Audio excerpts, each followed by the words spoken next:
Meus irmãos, semana passada, nós terminamos uma exposição do livro de Jonas. Foram alguns meses que nós passamos aqui estudando parágrafo por parágrafo, versículo por versículo. É claro que não foi um curso sistemático, uma pregação sistemática, analisando cada uma das palavras e versículos, mas fizemos um bom panorama. É um livro histórico, deu para trabalhar com a graça de Deus de uma maneira bem interessante, eu fiquei bem satisfeito, mas agora a gente tem um outro desafio. Nós estamos diante de um livro muito mais teológico, muito mais profundo, com muito mais detalhes e muito maior, são 13 capítulos. Então, nós não vamos trabalhar uma exposição, versículo por versículo, talvez um outro dia, mas assim que possível, nós vamos trabalhar os pontos principais. Então, nós começamos hoje Hebreus capítulo 1, e com a graça de Deus, nós vamos lá, terminar lá no capítulo 13. Quanto tempo vai demorar? Não sei, irmãos. Como já disse grandes homens do passado, a igreja não tem pressa, ela é eterna, ok? Então nós vamos começar aí, eu convido você a durante a semana, ler, reler o texto, para que se torne mais efetivo aqui o nosso trabalho.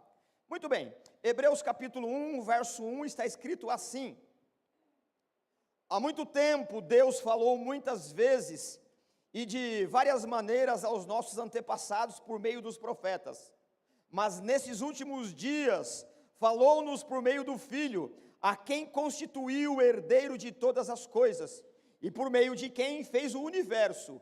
O Filho é o resplendor da glória de Deus e a expressão exata do seu ser, sustentando todas as coisas por meio da sua palavra poderosa.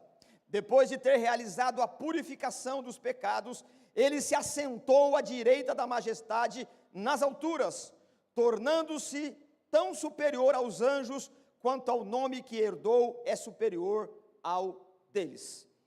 Muito bem, eu preciso primeiro aqui enfrentar algumas questões burocráticas, mas elas são importantes, como o autor, a importância e o motivo do texto ter escrito, e depois, vencido essa parte mais burocrática, nós vamos para o texto. Muito bem, meus irmãos, sempre que nós começamos um trabalho como esse, é importante saber quem escreveu. Isso não é mera curiosidade, e não é mero interesse teológico. O autor, todo autor de qualquer livro, e eu não estou me referindo apenas aos textos escriturísticos sagrados, o autor, ele já diz muito sobre o que ele vai escrever. Quando você toma qualquer texto, seja uma reportagem de um jornal, uma revista importante, ou um livro da literatura nacional, ou da história mundial, universal, quando você conhece o autor e o meio que ele está inserido, você já tem uma desconfiança do que ele vai tratar. Então, ir em busca do autor é muito importante. No texto de Hebreus, nós temos uma especificidade. O autor, ele não se identifica. Então, nós precisamos ir em busca de alguns indícios. Mas nós vamos descobrir que o texto, ele é anônimo. Quando nós falamos que ele é anônimo, evidentemente não significa que ele não tem um autor. Significa que o autor, ele é desconhecido. Qualquer outro texto, exagerando, alguns outros textos também a gente não conhece o autor, mas o autor ele sempre se apresenta. Você tem uma estrutura característica. Quem é acostumado a ler um autor e ler vários livros do autor, você, ao ler o livro, se acostuma com a linguagem desse autor. A estrutura é a mesma. E se você conhece o autor, já o ouviu, já viu, quando você está lendo o texto que ele escreveu, parece que você está ouvindo a voz dele. Essa é uma característica de quando a gente conhece o autor que escreveu o texto. Evidente que isso não é possível. Esse texto ele foi escrito há algumas centenas, milhares de anos. Mas é importante para nós. Esse texto, ele está escrito na primeira pessoa. Então, quando o texto ele sugere algum culto, alguma celebração, ele se insere. Nós estávamos lá, eu participei disso. Então, o autor, ele está vivendo com intensidade aquilo que ele está escrevendo. Então, nós não sabemos. Há muitas opiniões de muitos irmãos que vão em busca de uma certeza de quem escreveu. Não que seja sumamente importante, como eu já disse. Alguns dizem que é Paulo, mas a característica do texto não combina com Paulo. Basta ler Romanos, 1 Coríntios, Filipenses, qualquer outro texto, a maneira estrutural, o jeito de Paulo escrever é totalmente diferente. Não dá para dizer que é Paulo, embora alguns irmãos digam que é Paulo. Outros dizem que é Lucas, o médico amado. E aí são diversos candidatos. Mas quando nós lemos o texto, não é possível saber de fato quem é. Mas a teologia, o propósito do texto e o contexto vai nos dando tanto interesse que o autor, ele não se torna importante. Ele tem uma capacidade de argumentação que ele, vamos dizer assim, ele se esconde atrás da beleza e importância teológica que nós vamos estudar durante esse período. Portanto, não é possível afirmar com certeza quem é o autor. O que nós sabemos é que o autor, ele conhece com muita competência o texto do Antigo Testamento. Ele cita a todo momento o texto do Antigo Testamento de um leitor, de um conhecedor do Antigo Testamento. E qual é o seu trabalho do autor? Ele vai tomando os textos do Antigo Testamento e provando que cada um deles se cumpriu em Jesus. E essa nossa matéria, ela será usada aí o tempo todo. Uma outra coisa muito importante é a data. Também não é mera curiosidade. A partir da data, é possível fazer uma análise sociológica do tempo em que o texto foi produzido. A partir do conhecimento da data, é possível saber o tipo de perseguição que a igreja estava enfrentando. Então, mais uma vez, não é mera curiosidade. Não é possível também, pelas evidências textuais dentro de Hebreus, ter uma data exata, porque ele não diz quem era o governo. Muitas vezes, quando nós estamos lendo algum texto, por meio do rei, do sacerdote, por meio da menção de algum cargo importante, é possível recuar na história e identificar. Aqui também não é possível, mas o contexto nos ajuda. Esse é um contexto em que a igreja, ela estava sofrendo muita perseguição, e isso é fácil de comprovar. E aí eu peço um pouquinho mais de paciência, com a ajuda lá dos irmãos que estão lá na mídia, das irmãs, nós vamos ver dentro do texto o tipo de perseguição que a igreja está enfrentando. Isso vai dar o quê? Um sabor teológico, escriturístico, para entender o que o autor quer dizer. O primeiro texto que eu quero ler com vocês está em Hebreus, capítulo 10, do 32 ao 39. Você pode acompanhar aqui, tá bom? Você pode, evidentemente, acompanhar aí na tua Bíblia, mas eu leio aqui, ó. Então ele vem argumentando, lá no capítulo 10, ele vai chamar a atenção. Esse lembrem-se aqui, ele está falando com o público que está lendo. Olha o que ele diz: lembrem-se dos primeiros dias, depois que vocês foram iluminados, receberam o Evangelho, quando suportaram muita luta e muito sofrimento. Algumas vezes, vocês foram expostos publicamente a insultos e tribulações. Em outras ocasiões, fizeram-se solidários com os que assim foram tratados. Vocês se compadeceram dos que estavam na prisão e aceitaram alegremente o confisco dos seus bens. Olha que coisa! Pois sabiam que possuíam bens superiores e permanentes. Por isso, não abandonem a confiança que vocês têm. Ela, a confiança, será generosamente recompensada. Portanto, vocês precisam perseverar, de modo que depois de terem cumprido a vontade de Deus, qual é a vontade de Deus? Suportar a perseguição. Recebam o que Ele prometeu. Pois, aí vem a promessa, pois em breve, em muito breve, aquele que vem virá e não demorará. Mas o meu justo viverá pela fé. Contudo, se retroceder, não me agradarei dele. E por fim, nós, quem está recebendo o texto, nós, porém, não somos do que retrocedem para a destruição, mas dos que têm fé para a preservação da vida. Bom, isso aqui para nós é importante para começarmos a estudar o texto. O que está acontecendo? No Império Romano, onde a igreja está na sua plena atividade, existe um imperador, possivelmente aqui é o Nero, e muitos de vocês ouviram falar sobre esse Nero. O Nero, ele não admitia que alguém fosse comparado a ele como rei. Havia uma exclusividade. Se alguém dissesse que haveria algum outro rei, ou alguma outra divindade digna de culto em qualquer lugar do império, o Nero ele se levantava numa perseguição. Então, nós temos que ser honestos em dizer que a perseguição romana não foi só para os cristãos.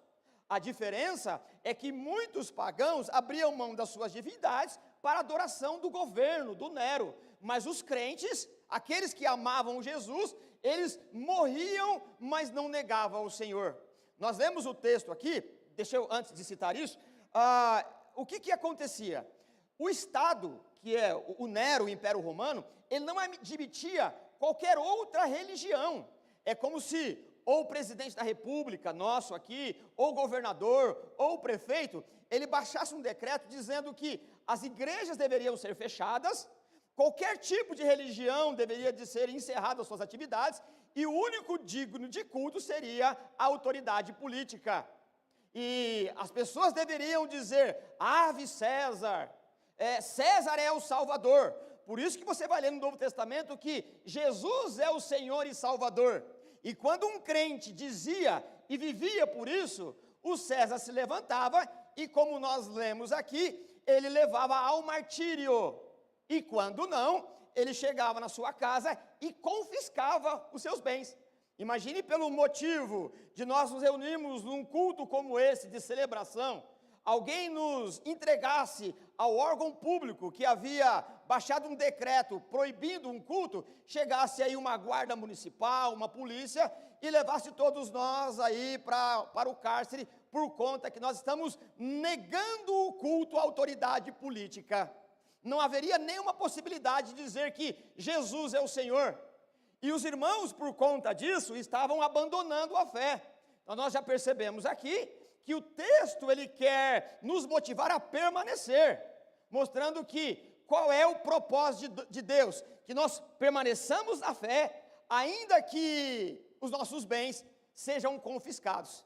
Imagine só se você tivesse que ir ao mercado hoje, ou na padaria, ou qualquer outro lugar. Quando você chegasse no comércio, a pessoa, o comerciante, ele tinha a obrigação legal de perguntar quem é o seu senhor. Se você dissesse, o meu senhor é César, o meu senhor é Nero, o meu senhor é o imperador, muito bem, você pode comprar. Mas se você dissesse, o meu senhor é Jesus, você não pode comprar pão, não pode comprar arroz, não pode comprar absolutamente nada. É esse tipo de perseguição que os irmãos estão enfrentando. E o texto diz o quê? Que aquele que negasse ao Senhor, ele teria sua vida destruída. E ele diz, vocês precisam permanecer, porque aquilo que Deus prometeu, ele entregará depois do sofrimento. E qual é a promessa? A promessa que ele nos daria uma mansão eterna. Como se dissesse, o que você perde agora não tem comparação com aquilo que você ganhará. Não é o propósito agora, mas um dia nós chegaremos lá. Aí então ele vai escrever o capítulo 11 como modelo daqueles que sofreram. Ali você tem a galeria da fé, daqueles que na pré-encarnação morreram mesmo antes de Jesus ser encarnado, estar encarnado. Imagine nós, que já vimos a encarnação, não podemos recuar. Então você percebe que o tom da carta, ele é um tom teológico para exortar os irmãos para não enfraquecer na fé por conta da perseguição. Ainda no capítulo 12, verso 4, nós temos aí um outro relato de evidência interna que mostra a perseguição. Vamos lá? Hebreus 12, 4. Está escrito, pois amém, agora sim. Na luta contra o pecado, vocês ainda não resistiram a ponto de derramar o próprio sangue. Percebe? Então, alguns irmãos que estavam voltando a algumas práticas judaizantes, com medo da perseguição, eles estavam voltando ao culto judaizante. E o autor está dizendo, vocês ainda não suportaram quase nada, vocês não foram colocados à prova como alguns irmãos. Ainda em Hebreus, só que agora capítulo 13, verso 3, nós temos aí uma outra informação. Está escrito assim, ó: lembre-se do que estão na prisão. Ele está dizendo, você que ainda não está preso, lembre-se que alguns irmãos estão presos. Você não pode negligenciar que algum de nós, ele dizendo, está lá preso por conta da fé. Qual é o conselho dele? Lembre-se dos que estão presos na prisão, como se estivessem aprisionados com eles, como se você mesmo estivesse aprisionado. Dos que estão sendo maltratados, isso era comum. O que a gente chama de bullying hoje, mal comparando, é isso. Aliás, lá em Atos, eu vou continuar lendo o texto, quando as pessoas chamavam os crentes de cristão, não era um elogio, era um tipo de bullying. A palavra cristão, ela vem de Cristo, que significa ungido. Só que aqueles que não eram da igreja, chamavam os outros de cristão, eles diziam, ali vão os oleosos, como se dissesse, essa gente pegajosa. Então a primeira vez que nós fomos chamados de cristão, foi um bullying que os irmãos enfrentavam por ser seguidores de Jesus. Imagina você sair daqui e um grupo de pessoas, lá o oleoso, o pegajoso, era esse tipo de perseguição mais amena que eles passavam. O encarceramento, estar fora do jogo econômico, comercial, você não pode comprar, não pode vender, não pode trabalhar. Imagine se você quer abrir um mercado para vender. Não, você tem que ter a autoridade do César, o documento legal do César, senão você não pode trabalhar. A vida desses irmãos estava muito difícil. Continuo lendo, visitem lá os que estão presos, como se estivessem presos com eles. Dos que estão sendo maltratados, como se vocês mesmos estivessem sendo maltratados com eles. E, por fim, e não menos importante, nós vamos ler lá no capítulo 13, e essa anotação aqui me escapou, mas se eu não me engano, lá no verso 14, deixa eu ver se é isso mesmo, que o autor vai dizer que o Timóteo acabou de sair da prisão. Espera aí que eu já arrumo já. Capítulo 13, verso 23. Qual é a orientação? Quero que vocês saibam que o nosso irmão Timóteo, foi posto em liberdade. Se ele chegar logo, irei ver vocês com ele. Essas evidências mostram o quê? Que os irmãos, principalmente aqueles que pregavam, que visitavam, o Paulo, quantas vezes foi preso, o Timóteo acabara de ser liberto da prisão. E a igreja deveria se alegrar porque um irmão foi libertado. E se desse tempo, o autor de Hebreus ia se encontrar com ele, ir para Jerusalém. Isso sugere que ele não estava lá naquele momento e visitaria os irmãos. Então você percebe que essas evidências, elas já nos dão aí muito repertório para entender o que significa ou qual é a questão teológica que nós vamos estudar aí. Por fim, e não menos importante, nós vamos encontrar no texto pelo menos 3 grupos de pessoa. O primeiro grupo, a carta chama aos Hebreus, porque eram os irmãos de origem, de cultura hebreia, ok? Aqueles que eram de Jerusalém, que estavam sofrendo, ou que era o alvo da carta aqui. Mas é claro que essa perseguição, ela ocorria em todo o Império Romano. Antes do Jonas, nós estudamos Tiago. Lembra que o Tiago escreve a todos os irmãos dispersos, por conta da perseguição de Atos? Quando o Paulo, antes da conversão, ele está conduzindo o sacrifício do Estevão, que morre apedrejado, ali desencadeia uma grande perseguição desse estilo aqui. Aí o Tiago vai escrever, a todos os irmãos que saíram daqui por meio da perseguição, persevera aí. O hebreu é a mesma coisa, só que para os hebreus. Então, nesse contexto, essa igreja que está contida ali em Jerusalém, digamos assim, ou nas adjacências, nós temos um grupo, ou 3 grupos de pessoas. Nós temos um grupo que nós chamamos de os judeus, que de fato se converteram. Então, em algum momento, a gente vai ler, e a gente percebe que o texto é direto para isso. Vocês que estão firmes, continuem.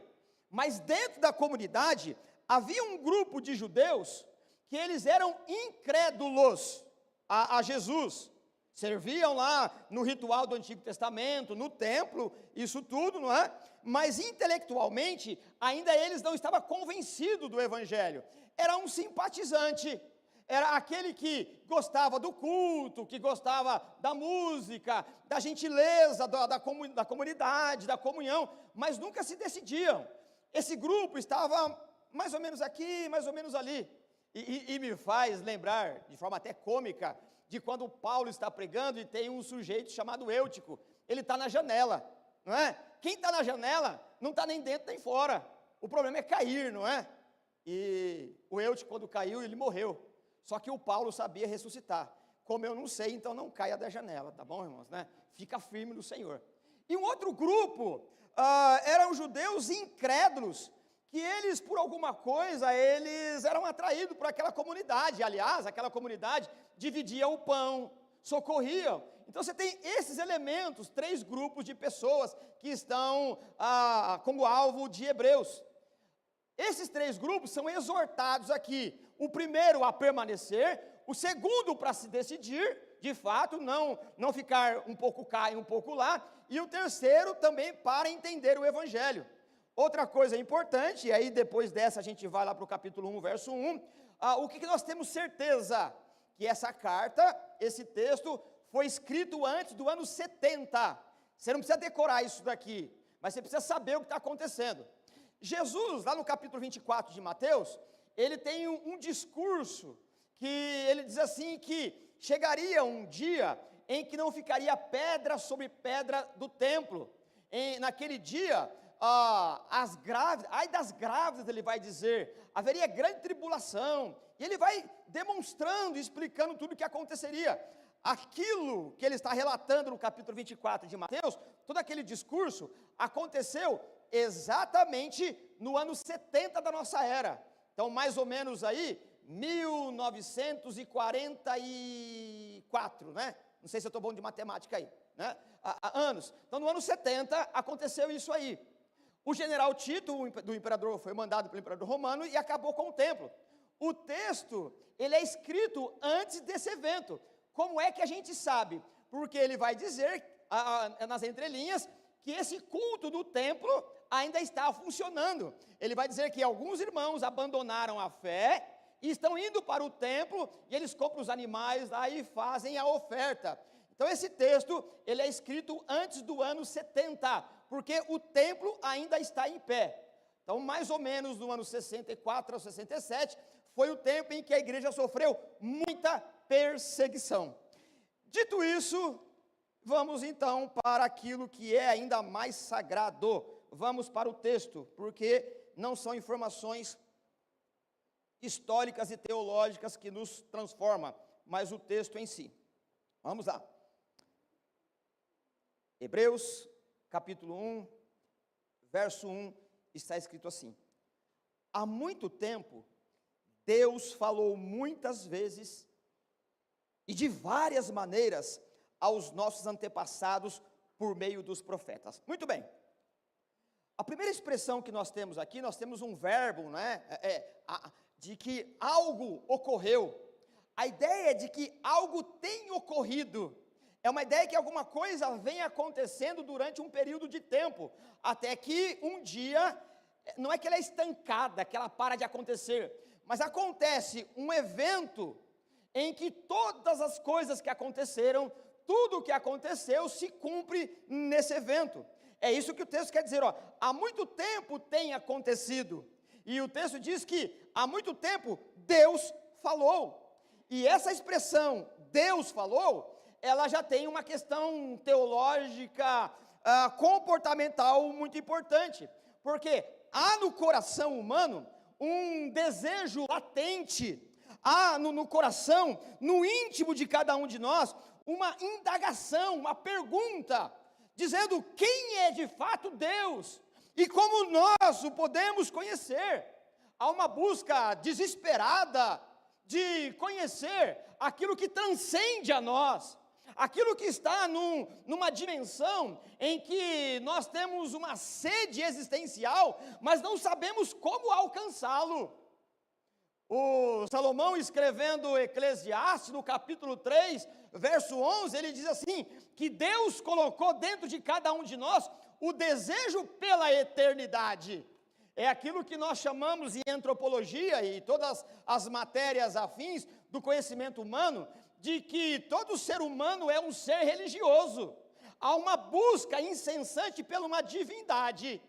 O problema é que, por conta da queda, nós perdemos a comunhão com Deus. A herança de Adão nos tornou inimigos de Deus. Nós perdemos o caminho da comunhão. Nós perdemos a intimidade da comunhão. E por conta do caminho perdido, nós construímos a nossa própria religião. Há uma pluralidade de religião. E todos dizem que todos os caminhos levam a Deus. Mas, na verdade, essa é uma retórica, um argumento humano que, de alguma maneira, vem trazer um sossego. Porque nós não podemos pensar Deus. Não há possibilidade de conhecer Deus pela própria natureza intelectual. Nós só podemos pensar aquilo que é igual a nós mesmos. Por isso que é possível que o Deus que você tem cultuado é um produto do seu intelecto. E aí você se constitui ou é classificado numa auto-idolatria ou você é idólatra, um Deus que você pensou. O Deus da Bíblia não é um Deus pensado por um humano. O Deus da Bíblia é um Deus revelado. É Ele que diz quem Ele é. Não são os pastores, os teólogos, os amantes das Escrituras que definem o caráter de Deus. É Deus que diz quem Ele é. E o autor de Hebreus, ele já demonstra que é esse Deus que se revela. É Deus que abre o caminho.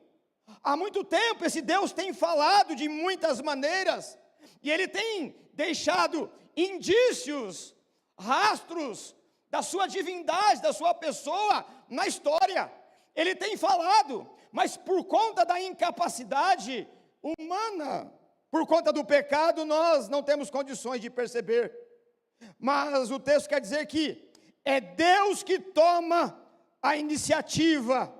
É Deus que toma a dianteira para se auto-revelar. É Deus que se mostra. É Deus que fala ao coração. E quando Deus fala ao coração, a mente, a vontade, quando Deus se revela, essa revelação, ela nos faz render ou nos deixa rendido a tudo aquilo que pensávamos o que é uma divindade. O Deus revelado é o Deus único. O Deus pensado, ele nos leva à idolatria. Por isso que o texto vai dizer que a iniciativa de mostrar quem Deus é do próprio Deus. Só Deus sabe quem Deus é. Só Deus conhece o seu próprio caráter. Só Deus tem condições de definir o que Ele é. Por isso que o texto diz, por muitas vezes Deus tem falado de muitas maneiras aos nossos antepassados. E aí, o que o autor de Hebreus quer nos dizer, e lembre que os seus ouvintes é da comunidade judaica, e eles conhecem o Antigo Testamento de cabo a rabo, como se pode dizer, de capa a capa. Conhecem a tradição, conhecem a narração da criação, conhecem a história dos profetas, conhecem a composição. E o argumento do autor de Hebreus é justamente essa. Deus tem falado. E como é que Deus falou? Deus falou no princípio, em Gênesis 1. No haja, mostra a capacidade de Deus trazer à existência absolutamente tudo que existe do absolutamente nada. O autor de Hebreus, ele quer conectar os primeiros eventos, demonstrando que nós já podemos ver o rastro de Deus, a identidade de Deus, a digital de Deus na criação. No princípio, Deus criou os céus e a terra. E agora ele vai demonstrar no verso 2, com uma adversativa, comparando. Deus tem falado, mas nesses últimos dias falou-nos por meio do Filho. A intenção do autor de Hebreus é conectar a primeira fala de Deus no haja, no apareça tudo, e construir uma história e dizer, a última palavra de Deus é a encarnação. Deus falou-nos nesses últimos dias, de forma definitiva, pela encarnação, por meio de Jesus.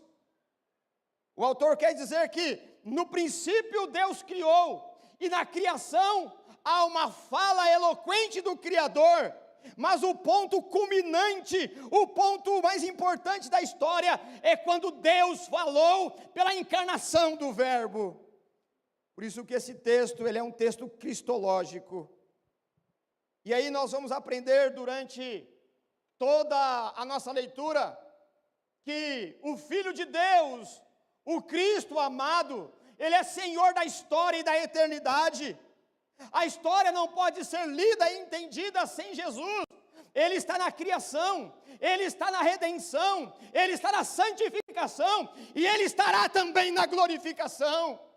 O Filho de Deus é protagonista da história, é Ele que cria, é Ele que encarna, é Ele que redime e é Ele que salva para a eternidade. Ou seja, a revelação do Filho determina o curso da história.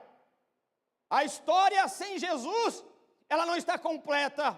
A história sem Jesus, ela está manca, ela é caótica, ela não tem o colorido. O colorido da história é por meio das lentes oferecidas pelo Filho de Deus. Ele criou, Ele conduziu, Ele falou, Ele é a última palavra do nosso Deus Salvador. Eu leio o texto novamente que diz: há muito tempo, Deus falou muitas vezes e de várias maneiras aos nossos antepassados por meio dos profetas. Mais uma vez, e agora em pormenores, você deve lembrar de algumas maneiras que Deus falou. Eu fiz aqui algum rascunho, algum rabisco. Deus falou por meio de sonhos. Basta ler passagens do Antigo Testamento, e ali Deus fala por sonho. Agora, cuidado, que os sonhos que se sonham hoje não têm autoridade escriturística. A última palavra é de Jesus. Qualquer outra experiência de sonho, ela é subjetiva. Ela não está na Bíblia, não está registrada. Então, cuidado para que o sonho registrado não seja parâmetro para uma infantilidade teológica escriturística. Mas Deus falou por meio de sonhos. Deus falou também por meio de aparições de anjos. Quantas vezes nós lemos no texto sagrado anjos aparecendo e falando diretamente com personagens bíblicos? Outra vez, o primeiro argumento vale aqui. Se porventura, eu vou precisar terminar no capítulo 1, no versículo 1. Você viu um sonho, viu um anjo? Isso não quer dizer que tem validade eclesiástica para toda a igreja. Eu até parto do princípio de uma infantilidade, e me perdoe a minha honestidade, porque a última palavra do Senhor é Jesus Cristo. Toda experiência extraordinária, ela tem que ser, por maturidade eclesiástica, ser colocada no crivo. Deixa eu trocar minha água aqui. Obrigado, Cátia. Lembre-se dos irmãos que estão presos, que está de água. Há galardão para eles também. Muito bem. Irmãos, então, assim, se você sonhou com um anjo, você precisa conversar com alguém que tem experiência pastoral para te conduzir, para que você não seja escravo dos seus sentimentos. Eu não quero duvidar, de bate-pronto, da tua honestidade, mas o teu sonho não tem mais validade do que a Escritura. A última palavra é Jesus Cristo. As experiências registradas, elas podem até acontecer, mas ela não vale para a universidade da igreja. Ela pode até valer por um momento que você está passando, ok, mas ela não é regra, porque Deus falou definitivamente por meio de Jesus, mas Deus falou por meio de anjos. Além de Deus falar por meio de sonhos de anjos, Deus falou por meio de visões. Quantas visões nós temos no texto bíblico? Apocalipse é um monte, um amontoado, mas organizado, não é espalhado de qualquer jeito, por meio de visões. Mas cuidado, que é possível que embusteiros da fé tenham tido experiências a todo momento e engane o incauto acerca de visões. Nós não temos mais autoridade de Deus de atribuir qualquer experiência pessoal. A única palavra que tem validade é essa daqui. Aqui nós temos a gramática do Espírito de Deus. Aqui nós temos um guia seguro para a eternidade. Aqui nós temos a revelação completa. Aqui nós temos o amor de Deus expresso, com tinta no papel, mas muito mais do que isso, com a ação do Espírito de Deus, nos levando ao conhecimento do pecado e da redenção. Deus falou por meio de visões, mas Deus também falou por meio de animais. Quantas vezes nós lemos, e o caso clássico é da mula que falou com o profeta, e pelo que me consta, hoje é mais fácil acreditarmos na mula do que nos profetas de hoje. E aqui não é nenhuma ironia, é um trocadilho barato, mas Deus também falou por meio da mula. Deus falou por sinais escritos. Enquanto um povo numa outra cultura, medo-persa ou babilônica, num momento de sarcasmo, por conta dos objetos sagrados do povo que estava no cativeiro junto com o povo, Deus então apareceu e com o dedo, e aqui tem uma questão importante, quando a Bíblia fala de mão de Deus, significa juízo, e naquela cultura Deus disse para vocês, não é nem 5 dedos, a mão inteira, é só com um dedo, mene, mene, terkel, parsim, ou seja, vocês vão ver, sentir o dedo de Deus. Deus falou por meio de sinais escritos, Deus falou por meio da natureza, os céus declaram a glória de Deus, Deus falou por meio da enfermidade, aliás, essa tem validade até hoje. A enfermidade, ela é um sinal escriturístico que tem validade. A enfermidade, o sofrimento é didático. A todo momento nós vemos isso. Alguém já disse que Deus sussurra no nosso ouvido na prosperidade, mas a enfermidade, a tribulação, é o megafone de Deus nos nossos ouvidos. Mas Deus falou por meio da enfermidade. Basta nós lermos o texto de Jó. Ele começa no seu senso de autojustiça, e de fato ele era justo, é Deus que diz. Mas no final ele vai dizer, depois do sofrimento, eu conhecia Deus de ouvir falar, mas agora eu conheço de ver, de ter comunhão com Ele. São aqui alguns aspectos de como Deus falou. Ele falou na tempestade e no trovão a Moisés, mas Ele falou na brisa com Elias. Ele falou por meio de anjos, mas falou pela boca de gente simples. Deus falou de forma assustadora diversas vezes, mas falou com docilidade tantas outras vezes, por meio de salmos e poesias. Deus falou com contundência por meio dos profetas, mas falou com docilidade por meio do dedilhar da harpa de um compositor de salmos. Deus falou de muitas maneiras, mas todas essas maneiras que Deus falou foram preliminares. Elas foram parciais e inconclusas. Embora todas tenham a sua magnitude, a tua potência, a tua beleza, mas toda essa fala de Deus, ela tomou plenitude, onde o autor disse, mas nesses últimos dias, falou-nos por meio do Filho. Jesus Cristo é a última palavra de Deus. A maneira de Deus falar durante a história, eu quero emprestar o texto poético de Jó, no capítulo 26, 14, e podemos, na esteira, na carona de Jó, de todas as maneiras que Deus falou, o Jó disse, eis que tudo isso são as bordas do seu caminho, ou dos seus caminhos, dele temos ouvido um breve sussurro. É magnífico. ouvir Deus falar por meio da natureza. Ainda é esplendoroso ouvir Deus falar na tempestade.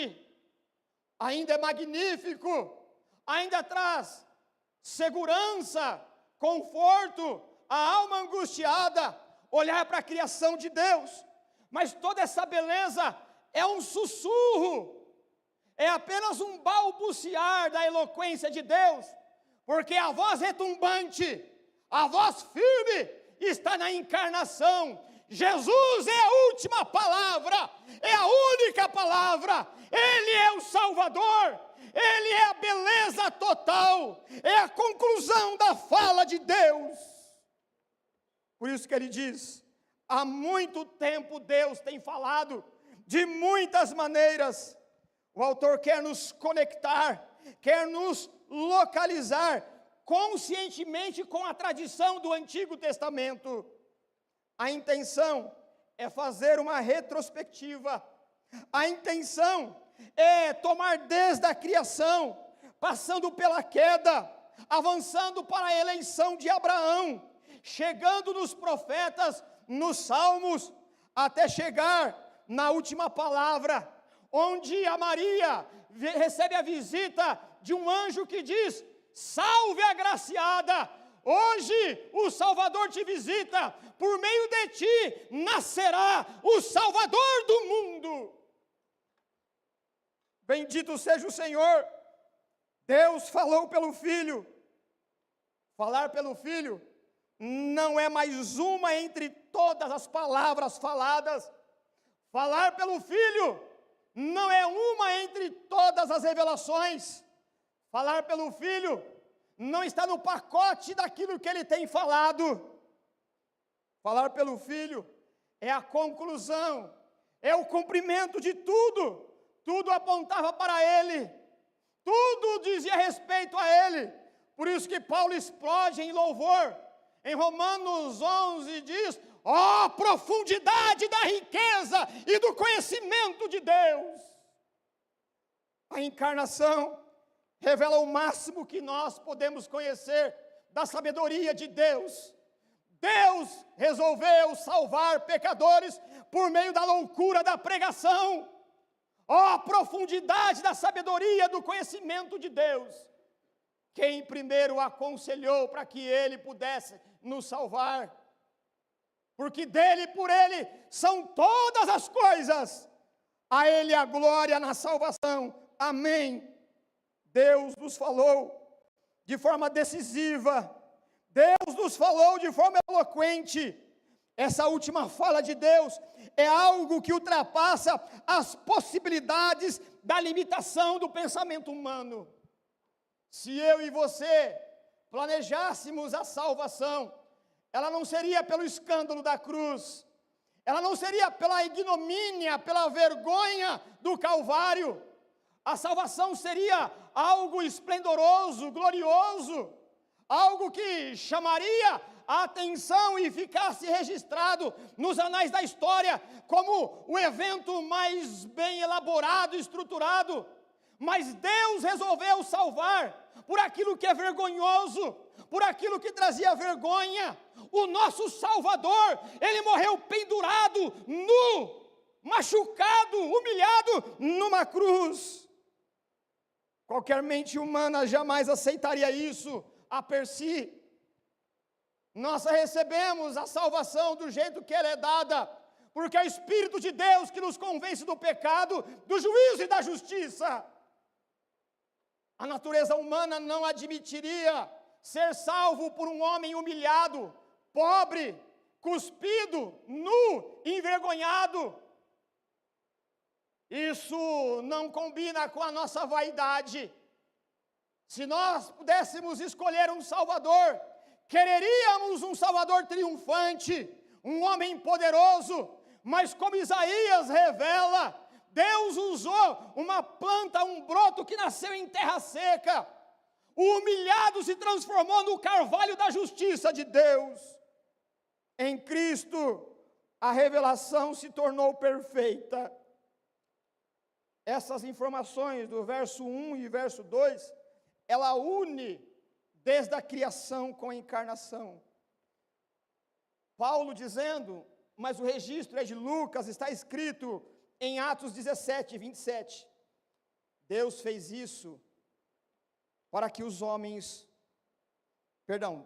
Deus fez isso para que os homens o buscassem, e talvez, tateando, a ideia de tatear, está chamando a gente de cego, sabe o cego? Onde é que está Deus?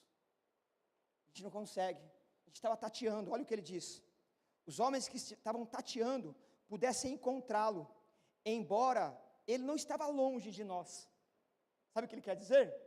Que nós estávamos procurando, cadê Deus? E porque não enxergávamos nada, as trevas da ignorância invadiu o nosso ser, o pecado trouxe as trevas da ignorância e nós não descobrimos nada, não enxergamos nada na sua realidade. Então Deus mandou Jesus e como se tomasse as nossas mãos e levasse, é isso que ele está dizendo, Deus está permitindo que a humanidade que está apalpando no escuro, em busca de um caminho, Deus viu essa ânsia de conhecer Deus, Jesus nos tomou pela mão e nos conduziu e entregou na mão do Deus que salva. Agora, basta o pecador se agarrar na mão do Deus Salvador.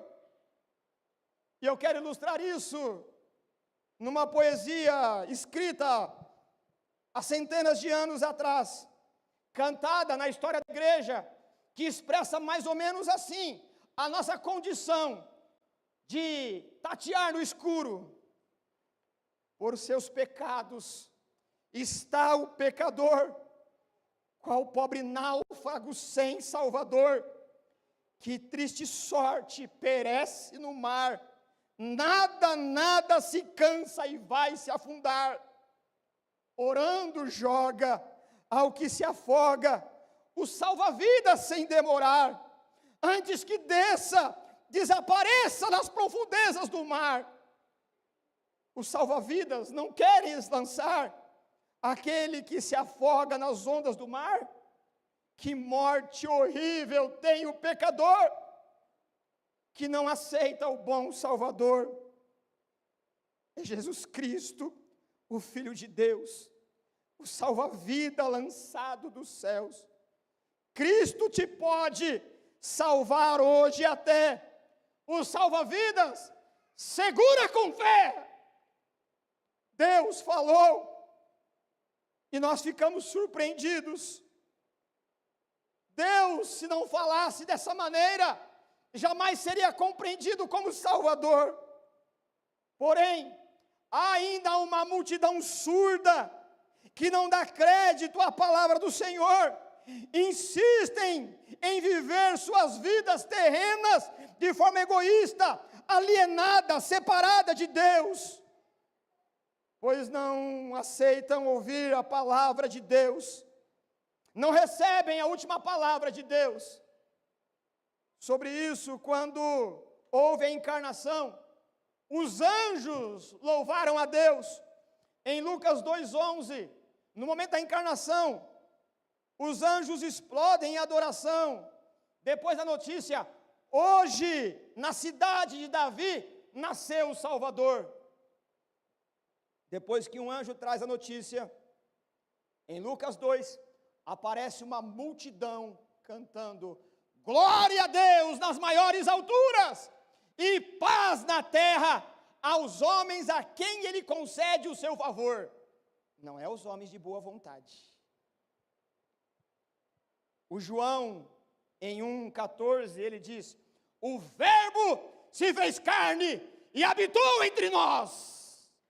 Essa é a última palavra. Essa última palavra de Deus é a maneira em que Deus chegou mais perto possível do ser humano. É por meio do Filho.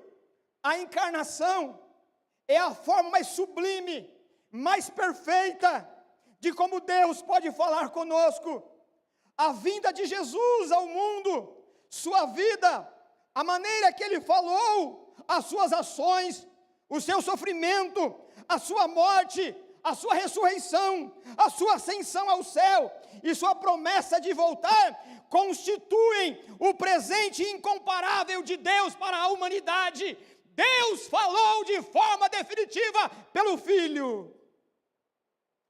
Eu caminho para o fim, dizendo que Deus, ao falar pelo Filho, é a oferta inefável, é a oferta irrecusável, não é apenas a oferta perfeita, mas é a última revelação de Deus. Não há mais em questões soteriológicas, não há mais palavra de Deus para a salvação. A única palavra decidida de Deus, decisiva, a última palavra é a encarnação. Não há outro meio. Deus escolheu de forma sentencial. Deus falou de forma definitiva pela palavra, pelo verbo, pelo seu Filho. Deus não te falará sobre salvação por meio de sonhos, ainda que haja uma extraordinariedade de testemunho de eventos como esse. Pessoas que sonham com Jesus pelo mundo afora, onde o evangelho não é pregado, e procuram uma autoridade para explicar. Mas nós não temos autoridade para esperar isso, porque a última palavra de Jesus foi dada. Deus não vai falar mais com o pecador, senão por meio do Filho. Cristo morreu de uma vez para sempre pelos pecados do mundo inteiro. Quem não ouve a sua última palavra permanecerá nas trevas da perdição. Por enquanto, o caminho para Deus está aberto para todos os que ouvem, mas há uma necessidade, e não há outra necessidade de revelação, não há outra, não tem outro jeito, Deus não falará de outra maneira. Quem não ouve e continuar tateando no escuro, e se ocorrer a volta de Jesus, ou você der o último suspiro, como diz Hebreus, ao homem está ordenado a morrer uma vez, vindo depois disso o juízo. Você não pode morrer assim. Você não pode morrer sem Jesus. Você pode errar em muito, que você pode. Você tem até jeito de recuperar, você pode errar na escolha do seu casamento. Você pode errar de endereço eclesiástico. Você pode errar na tua profissão. E você vai errar em muitas coisas. Mas você não pode dar o último suspiro escolhendo o Salvador errado. Há um prejuízo irreversível. Não há possibilidade, depois do último suspiro, ou se Jesus voltar, de você rever a sua posição teológica. Por isso, ouça a voz do Espírito. Jesus Cristo é o teu Salvador. Jesus Cristo é o teu Salvador. Se você escorregar aqui ou acolá, você pode ainda resolver de alguma maneira, mas você não pode morrer sem Jesus. Dura coisa é partir para o outro lado da vida sem Jesus. Dura coisa é cair na mão de um Deus irado sem que Jesus tenha aplacado a ira de Deus sobre você e sobre mim. Dura coisa é partir sem salvação. Dura coisa é enfrentar o juízo de Deus sem Jesus. Você não pode não ouvir a última palavra do Senhor. Por enquanto o caminho está aberto. Por enquanto a palavra de aceitação está sendo pregada. Por enquanto você pode se render ao poder da última fala do Senhor. Mas haverá um dia que não será possível. Quando Cristo voltar, ou na sua morte, não haverá mais possibilidade. Ainda é o glorioso dia de aceitação. A porta da salvação ainda está aberta. E você precisa se agarrar à tábua de salvação, o Filho revelado. O texto ainda diz que, no verso 2, mas, nesses últimos dias falou-nos por meio do Filho, a quem constituiu herdeiro de todas as coisas e por quem fez o universo. Jesus Cristo, ele é herdeiro não no sentido de de um testamento humano que o pai precisa morrer para que ele herde o que foi deixado. Não é uma herança pós-mortem, não, é uma herança de propriedade, é uma herança de direito de quem criou. Quando o autor diz que ele é o herdeiro, está dizendo que ele estava na criação. Foi isso que nós aprendemos com Paulo e tantas outras vezes. Ele estava antes da criação. Dele é a criação de todas as coisas. Portanto, quando o texto diz que ele é herdeiro de todas as coisas e também fez o universo, ele está dizendo que Cristo, por ser criador, tem direito de tudo. Tudo é dele, tudo é para ele. Mas ele resolveu, sendo Deus, invadir a nossa história, participar da nossa história, para ser o redentor do mundo. E depois, no fim, ele ser o consumador. E quando ele diz que ele também criou o universo pelo poder da sua palavra, ele também, apesar de ter criado o universo, ele resolveu invadir a história humana, inaugurar a história humana como uma criança humilde numa manjedoura, para viver sob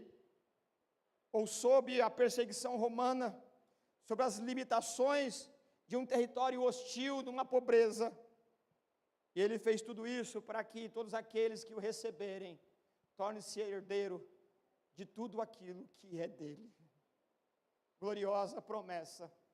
Para aqueles que estavam perdendo os bens, o texto já começa dizendo: aquilo que é meu, por herança de propriedade, torna-se também herança daqueles que recebem a mim como Salvador.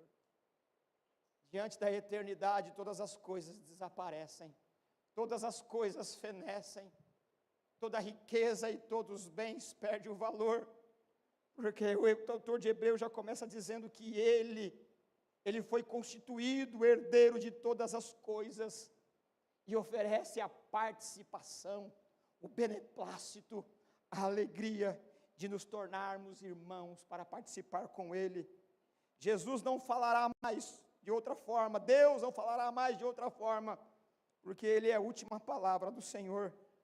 Eu termino o nosso início de exposição com as palavras do Pedro, no capítulo 1, do verso 3 ao verso 5, ele diz: bendito, isso aqui é uma oração, bendito seja o Deus e Pai do nosso Senhor Jesus Cristo, conforme a sua grande misericórdia, ele nos regenerou para uma esperança viva, por meio da ressurreição de Cristo Jesus dentre os mortos, para uma herança que jamais poderá perecer, macular-se ou perder o valor.